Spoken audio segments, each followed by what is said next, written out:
Welcome to the Cool Kitchen Chronicles. When the sun's blazing, the last thing you want is a hot kitchen. Our philosophy? Summer cooking should be light, joyful, and refreshingly simple. We'll use crisp veggies, juicy fruits, and vibrant herbs, no oven required. Today, I'll show you a full, no-sweat menu, zesty starter, cool main, and a decadent dessert. Ready to chill out and cook smart? Let's dive in. Here are my 3 go-to recipes for hot days. First, tropical summer rolls, mango, veggies, and herbs wrapped in rice paper. Next, a spicy ahi poke bowl, fresh tuna, cool rice, and bold toppings. And for dessert, no-churn espresso Oreo ice cream sandwiches. Each dish is simple, stunning, and keeps your kitchen cool. This trio is your summer escape plan. Delicious, effortless, and stress-free. Let's get started. Here's what's on the menu. Tropical summer rolls, sweet mango, crisp veggies, fresh herbs, and a creamy peanut coconut dip. Spicy ahi poke bowl, silky tuna, spicy marinade, cool rice, and vibrant toppings. No-churn espresso Oreo ice cream sandwich. Creamy coffee-infused ice cream with crunchy Oreos. Expect bright, bold flavors and a cool kitchen. Let's make summer taste amazing. Let's prep for tropical summer rolls. Grab a ripe mango, crisp cucumber, and red bell pepper. Julienne for color and crunch. Add fresh mint and Thai basil for aroma and cooked vermicelli noodles for substance. Optional chilled shrimp or tofu for protein. Don't forget rice paper wrappers, they'll hold it all together. Prep everything before you start rolling. Mise en place makes assembly a breeze. Time to assemble. Soak rice paper in warm water until just pliable. Lay it flat, add noodles, mango, veggies, herbs, and protein. Fold the bottom over the filling, tuck in the sides, and roll tightly. Place finished rolls under a damp cloth to keep them fresh. Repeat until you have a platter of colorful, refreshing rolls. That's your first cool kitchen victory. A summer roll, as fresh and delicious as it is only truly complete when it has the perfect dipping sauce to accompany it. The sauce is not just an afterthought, it's the element that ties all the flavors together, adding depth, richness, and an extra dimension of taste. While our rolls are bright, herbaceous, and sweet, the sauce provides a creamy, savory counterpoint that makes the entire experience utterly addictive. For these tropical summer rolls, we are making a ridiculously easy and incredibly flavorful peanut coconut dip. It takes just a few minutes to whisk together and it requires absolutely no cooking, staying true to our cool kitchen mission. To make this liquid gold, you'll need a small bowl and a whisk. Start with 3 tablespoons of creamy peanut butter. This forms the rich, nutty base of our sauce. To that we'll add 2 tablespoons of coconut milk, which not only thins the peanut butter to a perfect dipping consistency but also lends a subtle, tropical sweetness that beautifully echoes the mango in the rolls. Next comes a tablespoon of fresh lime juice. This is essential for cutting through the richness of the peanut butter and coconut milk, adding a zesty, bright tang that wakes everything up. It provides that perfect balance of rich and refreshing that we are constantly seeking. Now for the savory and spicy notes. A teaspoon of soy sauce adds a deep, salty, umami flavor that gives the sauce its backbone. It's that little something that makes you want to go back for another dip. To finish, we'll add half a teaspoon of chili flakes. This is, of course, optional and adjustable. If you like a gentle hum of heat, half a teaspoon is perfect. If you prefer a more fiery kick to contrast with the cool rolls, feel free to add a little more. Whisk everything together until the sauce is smooth, creamy, and uniform in color. If it seems too thick, you can add another splash of coconut milk or even a little water until it reaches your desired consistency. Once your sauce is whisked to perfection, pour it into a small ramekin or dipping bowl. You can then plate your beautiful summer rolls artfully around it. I love to slice a few of the rolls in half on a sharp diagonal bias. This not only makes them easier to eat but also showcases the stunning mosaic of colorful ingredients tucked inside. It's a simple trick that elevates the presentation instantly. Dipping that cool, crisp roll into the creamy, nutty, tangy sauce is a moment of pure culinary bliss. The combination is simply divine, a perfect harmony of flavors and textures that defines what great summer eating is all about. Alright, let's ride the flavor wave from the fresh fields of Southeast Asia straight to the sun-drenched shores of Hawaii. Our main course is the incredible spicy ahi poke bowl. This isn't just a meal, it's an experience. It's vibrant, it's healthy, and it's bursting with the clean, bold flavors of the Pacific. The foundation of any great poke bowl is, without a doubt, the rice. We're using Japanese sushi rice for this. It has a unique sticky texture and a subtle sweetness that provides the perfect canvas for the other ingredients. The key is to cook it ahead of time and let it cool completely. A hot base would cook our beautiful fresh tuna, and that's not what we want. Cool rice is essential for a truly refreshing bowl. Next up in our foundation are the elements that bring color, texture, and that all-important green goodness. We're starting with creamy avocado. You'll want a perfectly ripe one, the kind that yields gently to pressure. We'll slice it and fan it out, creating a beautiful, edible rose that adds a touch of elegance to our bowl. The buttery smoothness of the avocado is the perfect cooling counterpoint to the spicy tuna we'll be adding later. It's a classic pairing for a reason. It just works. This creamy element is crucial for balancing the textures and providing healthy fats that make the dish satisfying and substantial enough for a main course. To add a bit of bite and a pop of vibrant green, we're bringing in some edamame. These young soybeans are fantastic. You can buy them frozen, and they just need a quick thaw under some running water. They have a firm, satisfying texture and a slightly sweet nutty flavor that adds another layer of interest to the bowl. They also pack a brilliant plant-based protein punch. Alongside the edamame, we'll add a little pile of pickled ginger. You know the stuff you get with your sushi? Its sharp, sweet, and tangy flavor is the perfect palate cleanser, cutting through the richness of the fish and avocado between bites. It's a small addition that makes a huge difference, so let's recap our base. We have a bed of cool, seasoned sushi rice. We have the creamy, luxurious avocado. We have the firm, poppy edamame. And we have the sharp, zesty pickled ginger. Each of these components is chosen specifically for its role in creating a balanced and exciting dish. It's a beautiful medley of textures and flavors even before we introduce our star ingredient. Getting this foundation right is the key to an amazing poke bowl. It's about creating a landscape in your bowl, a delicious terrain just waiting for the hero of our story to arrive. This careful preparation is what transforms a few simple ingredients into a truly special meal. Now we come to the heart and soul of our poke bowl, the ahi tuna. Poke, at its core, is all about showcasing beautiful fresh fish. For this dish, it is absolutely essential that you use sashimi-grade or sushi-grade tuna. This means it's a quality of fish that is intended to be eaten raw. Don't be shy about talking to your fishmonger. Tell them you're making poke, and they will point you to the right stuff. You're looking for a piece of tuna that is a deep, translucent red with a firm texture. We're going to cut this beautiful fish into bite-sized cubes, about 1 centimeter or half an inch. Keeping the fish ice cold right until you serve it is paramount for both safety and taste. With our tuna perfectly cubed and chilling in a bowl, it's time to create the marinade that will bring it to life. This isn't a long marination process. We're not trying to cook the fish with acid. Instead, this is more of a dressing, a quick flavor bath that will coat the tuna in a glossy, spicy, savory sauce. In a separate small bowl, we'll combine our flavor agents. We start with 2 teaspoons of a good quality soy sauce for that salty, umami depth.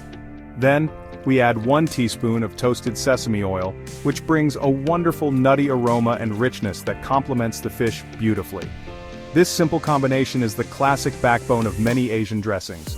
To this base we introduce the kick. 1 teaspoon of sriracha is all it takes to give our poke that signature spicy warmth. Of course, you are the master of your own heat levels. The sriracha adds a garlicky, tangy heat that is just so addictive. To balance that heat and the saltiness of the soy sauce, we'll add 1 teaspoon of rice vinegar. This adds a gentle, mellow acidity that brightens up the entire mixture, making all the other flavors pop. Whisk these 4 simple ingredients together, and you have a powerhouse marinade ready to go. Now for the magic moment. Pour the marinade over your cold, cubed tuna. Using a soft spatula or a spoon, gently fold everything together. You want to be delicate here, treating the beautiful fish with respect. The goal is just to coat every single cube in that delicious, spicy sauce. Let it sit for just 3 to 5 minutes. That's all it needs. Any longer, and the vinegar and soy sauce will start to change the texture of the fish. This brief marination is just enough time for the tuna to absorb all that incredible flavor while remaining silky, fresh, and perfectly tender. It's ready. The star of our show is officially prepped for its grand entrance. The moment of assembly has arrived. This is where we transform our individual components into a cohesive, stunning, and utterly delicious work of art. Think of your bowl as your canvas. We've already laid down the cool sushi rice, our neutral and comforting base. Now we build upon it, arranging our ingredients with intention and care. This process is not just about dumping everything in, it's about creating distinct sections in the bowl, allowing each ingredient to shine on its own while also contributing to the whole. This method of building your bowl is what makes poke so visually appealing and fun to eat. First, let's place our hero. Using a spoon, gently scoop the marinated ahi tuna and nestle it right in the center of the rice. Let it be the focal point, the jewel in the crown of your creation. The glossy, spicy coating on the deep red tuna should glisten under the light. Don't just dump it in a heap. Arrange it so it looks generous and inviting. This is the protein-packed, flavor-forward heart of our dish, and it deserves pride of place. Seeing that beautiful tuna sitting on the bed of rice is the first sign that you're about to eat something truly special, a promise of the deliciousness to come. Now, let's arrange its supporting cast around it. Take your beautifully fanned avocado slices and place them snugly against one side of the tuna. The creamy green provides a stunning visual contrast to the fiery red of the fish. On the opposite side, create a neat pile of the vibrant green edamame. Next to that, tuck in your little bundle of pink pickled ginger. You're creating a rainbow of colors and a landscape of textures. Each ingredient has its own zone, which allows the eater to mix and match with each bite. They can have a little tuna with avocado or a bite of rice with edamame and ginger. It empowers them to craft their own perfect mouthful. The beauty of a poke bowl is its customizability. What we've created here is a classic combination, but don't be afraid to get creative. You could add shredded carrots, thinly sliced cucumber, or some crunchy seaweed salad, maybe some sweet chunks of mango for a tropical twist, or some spicy radish for extra crunch and heat. The possibilities are truly endless. The key is to maintain a balance of colors, textures, and flavors. You want creamy, crunchy, soft, and chewy. You want sweet, salty, spicy, and tangy. By thoughtfully arranging your chosen ingredients, you elevate a simple meal into a restaurant-worthy masterpiece you can be proud of. Our bowl is built, the colors are popping, and it already looks incredible. But we're not quite done yet. The final step is adding the finishing flourishes, the little details that take a dish from great to absolutely unforgettable. These are the toppings that add a final layer of texture and flavor, the confetti for our delicious party. The most classic and essential topping for a poke bowl is furikake. This Japanese seasoning is a magical blend of toasted sesame seeds, nori flakes, salt, and a little sugar. It adds a nutty, savory, sea-kissed crunch that is simply irresistible. Sprinkle it generously over the entire bowl, especially over the tuna and the rice. Next, we need a touch of fresh, sharp flavor to cut through the richness. This comes in the form of finely sliced scallions or spring onions. We'll use both the white and green parts for a full spectrum of oniony flavor. The mild, pungent bite of the scallions provides a fresh, high note that brightens everything up and adds another beautiful speckle of green to our colorful canvas. For an extra layer of crunch, you can also sprinkle over some extra toasted white or black sesame seeds. These little touches might seem small, but they make a world of difference, adding complexity and a professional-looking finish to your bowl. As you stand back and admire your creation, it's worth taking a moment to appreciate just how good this bowl is for you. We're talking about a true nutritional powerhouse. That beautiful ahi tuna is loaded with high-quality protein, around 34 grams in a serving this size, which is fantastic for muscle repair and keeping you feeling full and satisfied. It's also rich in omega-3 fatty acids, those amazing healthy fats that are brilliant for your brain and heart health. And all of this comes with zero stove time, a huge win on a hot day. It's clean, lean, and packed with vitamins and minerals from the avocado, edamame, and other fresh ingredients. And there you have it, a spicy ahi poke bowl that is as stunning to look at as it is to eat. It's a complete meal in one bowl, perfectly balanced and deeply satisfying. From the cool, sticky rice to the silky, spicy tuna, the creamy avocado, and the crunchy toppings, every single bite is an adventure. It's proof that you don't need heat to create a dish that is complex, exciting, and incredibly flavorful. This is the kind of food that makes you feel good, energized, and refreshed. It's like a Hawaiian breeze in a bowl, your personal culinary vacation, ready to be enjoyed without ever leaving your cool kitchen. After the fresh, herby notes of our summer rolls and the bold, spicy flavors of our poke bowl, it's time for the grand finale. Every great meal deserves a spectacular dessert, and on a hot day that dessert has to be cold. It has to be frosty, creamy, and utterly indulgent. I present to you the ultimate summer treat no-churn espresso Oreo ice cream sandwiches. This recipe is pure genius. It delivers all the rich, creamy satisfaction of premium ice cream, but without the need for any special equipment. No ice cream maker, no complicated churning, no fuss. It's a game-changing technique that will make you feel like a culinary wizard in your own cool kitchen. The magic lies in a few simple, clever ingredients that work together in perfect harmony. We're going to create a base that is so luscious and smooth you'll be amazed it didn't come from a fancy machine. This recipe is your secret weapon for birthdays, barbecues, or just those moments when you need a little pick-me-up. The combination of deep, rich coffee and the classic, nostalgic crunch of chocolate cookies is a match made in heaven. It's a sophisticated, grown-up flavor profile but with all the fun and joy of a childhood treat. It truly is the best of both worlds, a dessert that appeals to everyone. Before we dive in, let's gather our cast of characters. For the ice cream itself, you only need 4 key ingredients. First, 2 cups of heavy cream, which must be very, very cold. This is non-negotiable. Cold cream whips up faster and creates a lighter, airier texture. Next, 1 can of sweetened condensed milk, also chilled. This is our miracle ingredient. Its high sugar content prevents large ice crystals from forming, which is what keeps our no-churn ice cream so incredibly smooth and scoopable. Then, for that robust flavor, we need 1 tablespoon of instant espresso powder and a teaspoon of good quality vanilla extract to round everything out. For the sandwich part, we need something to hold our glorious ice cream. We're using classic, crisp chocolate wafer cookies. Their simple, deep chocolate flavor and snappy texture are the perfect foil for the creamy filling. You could also use Oreos with the cream filling scraped out if you prefer. And for that extra touch of texture and professional flair, we'll have some crushed Oreos or chocolate wafers ready for decorating the edges.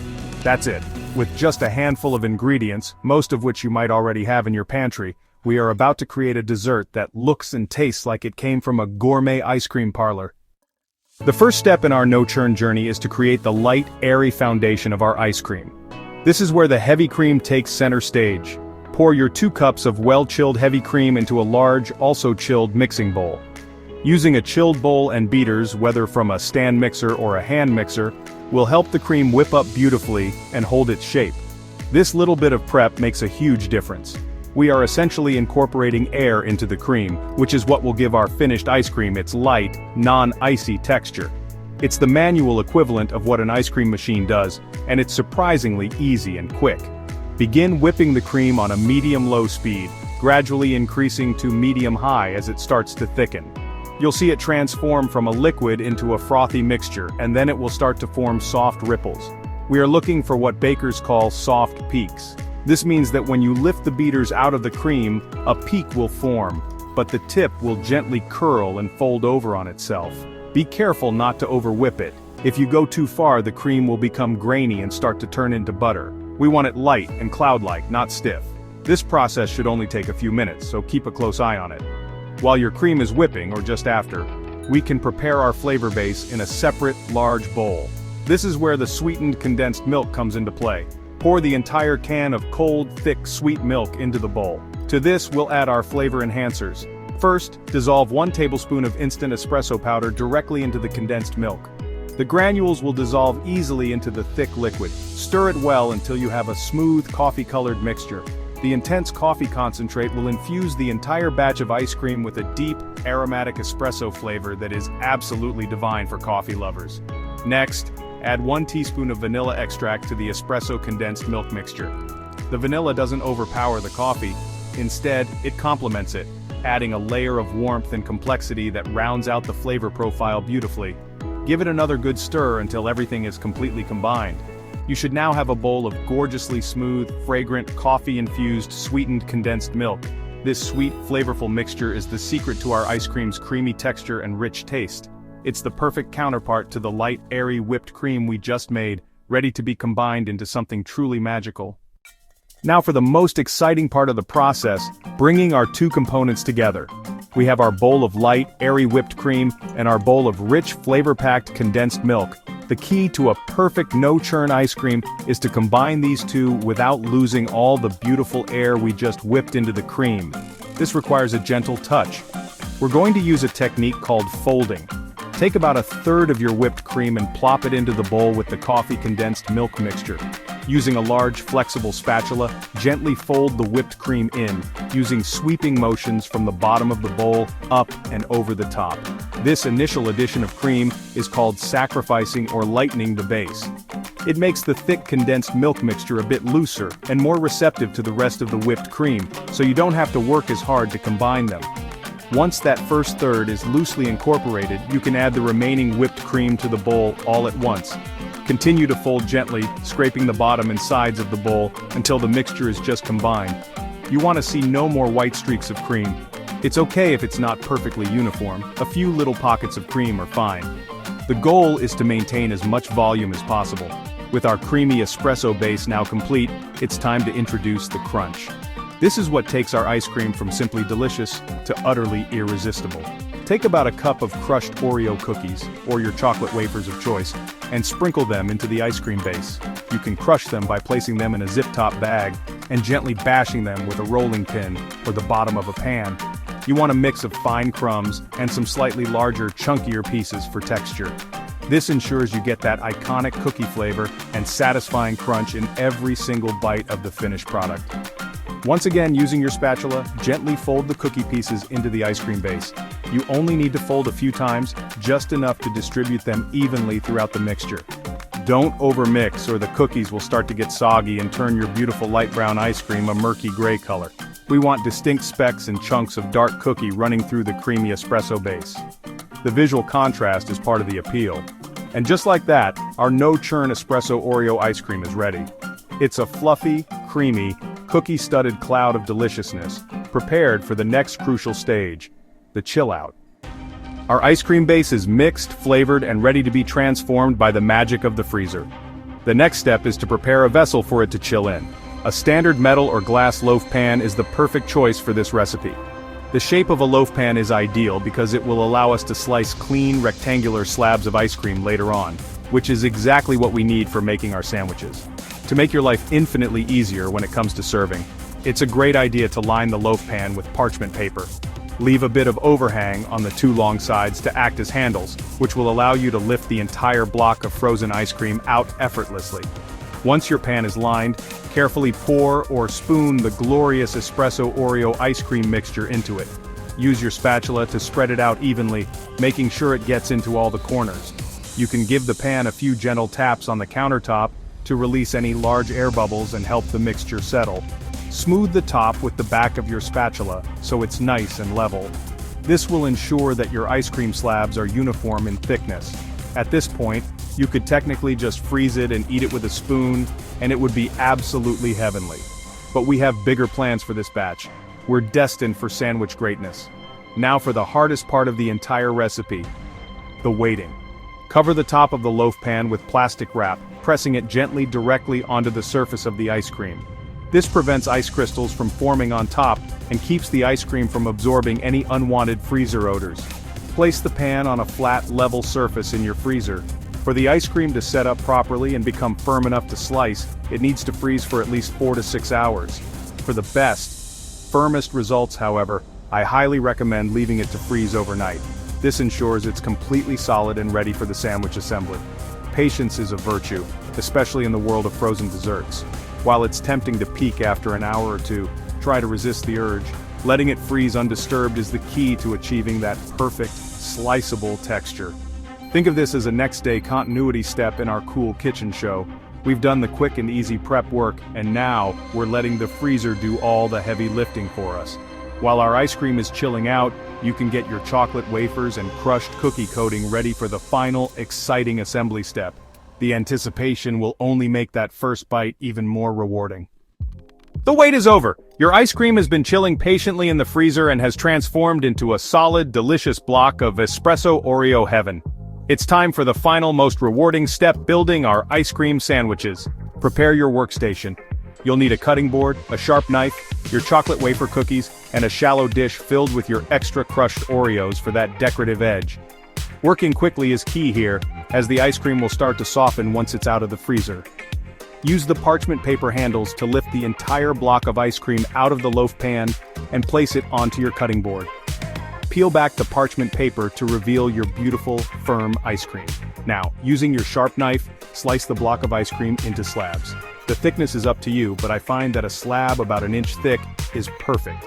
It gives you a generous amount of ice cream without being overwhelming. You should be able to get about 9 rectangular slabs from a standard loaf pan, which will make 9 sandwiches.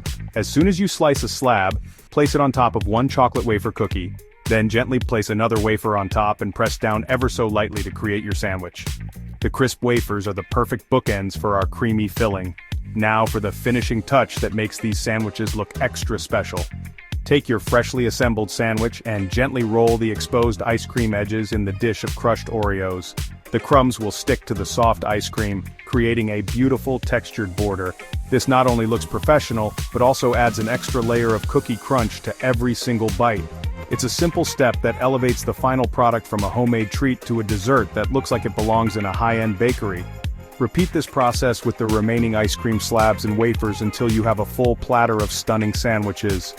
Once all your sandwiches are assembled and edged, they will be a little soft from being handled. For the best experience, they need one final brief trip back to the freezer. Place them on a parchment-lined tray or plate, and pop them back into the freezer for at least 15 to 30 minutes. This allows them to firm up completely, so they are perfectly solid and not messy to eat. And then finally it's time to indulge. Take a bite. The snap of the cold chocolate wafer, the creamy coffee-infused ice cream, the crunch of the Oreo pieces. It is pure, unadulterated summer bliss. You did it. You sorted summer with the perfect cool dessert. And there you have it, my lovely people. What an incredible culinary journey we've been on today, all without ever turning on the oven. We've proven that when the sun is beating down, your kitchen can be the coolest, most delicious place to be. We started our adventure with those beautiful, jewel-like tropical summer rolls. We took crisp veggies, sweet mango, and fragrant herbs and wrapped them up in delicate little parcels of freshness. Paired with that creamy, dreamy peanut coconut dip, they were the perfect light and bright start. A true taste of sunshine that woke up our taste buds and set the stage for what was to come. Then we sailed across the flavor ocean to Hawaii for our main event, the stunning spicy ahi poke bowl. We took melt-in-your-mouth sashimi-grade tuna and tossed it in a punchy, savory, and spicy marinade. We laid it over a bed of cool sushi rice and surrounded it with creamy avocado, vibrant edamame, and all those glorious toppings. It was a powerhouse of a dish, packed with protein and incredible flavor. That bowl was more than just a meal. It was an experience. It was a perfect example of how clean, fresh ingredients can come together to create something truly satisfying and exciting, a mini vacation in a bowl. And for our grand finale, we dove headfirst into pure indulgence with the no-churn espresso Oreo ice cream sandwiches. We whipped up a magical, creamy ice cream base infused with a rich coffee kick and studded with crunchy cookie pieces. We proved that you don't need a fancy machine to create a dessert that is out-of-this-world delicious. Sandwiched between 2 crisp chocolate wafers and rolled in even more cookie crumbs, this frozen treat was the ultimate way to cool down. It was the perfect sweet ending, a sophisticated yet playful dessert that is guaranteed to put a smile on anyone's face. From the fresh start to the spicy middle and the frosty finish, these 3 dishes are your ultimate toolkit for conquering any hot day. They are a testament to the fact that amazing food doesn't have to mean hours spent over a hot stove. It's about being clever, using fantastic seasonal ingredients, and embracing the power of your fridge and freezer. Each recipe is simple, packed with flavor, and designed to keep you and your kitchen perfectly cool. This is what the Cool Kitchen Chronicles is all about, making everyday cooking fun, fresh, and totally stress-free, no matter the weather. Now the best part of this whole adventure is that it's your turn to take over. I've shown you the roadmap, but you are the driver of your own flavor journey. I want you to feel inspired and confident enough to dive into your own kitchen and give these recipes a go. Don't be afraid to make them your own. Maybe you want to add some pineapple to your summer rolls, or perhaps some jalapenos to your poke bowl for an extra fiery kick. What if you swirled some caramel into that no-churn ice cream? Go for it! Cooking is all about creativity and making food that you and your family love to eat. The real magic happens when you share what you've made. Food is meant to bring people together. So, whip up a batch of these dishes for your friends, your family, or just for yourself as a wonderful act of self-care. I would absolutely love to see your creations. Take a picture of your beautiful summer rolls, your vibrant poke bowl, or your epic ice cream sandwiches, and share them with us online. You can tag us with the hashtag #CoolKitchenChronicles. There's nothing that makes me happier than seeing you all getting creative and enjoying brilliant food at home. It's a fantastic way for us to build a community of happy home cooks. Remember, cooking should be a joy, not a chore. And on those sweltering summer days, that means finding recipes that refresh, energize, and delight without making you break a sweat. This menu is your secret weapon, your go-to plan for effortless entertaining or a simple, delicious weeknight meal. For all the detailed recipes and extra tips, you can find a link to the recipe PDF on our website. It has everything you need to recreate these dishes perfectly. Make sure you hit that subscribe button, because we have so many more flavor-packed adventures coming your way right here in the Cool Kitchen. Thank you so much for joining me today. It's been an absolute pleasure sharing these recipes with you. I hope you feel inspired to embrace the art of cool cooking and fill your summer with fantastic food and even better memories. Until our next bite together, my friends, stay cool, keep cooking, and always enjoy your food. Take care, and I'll see you soon. Bye for now.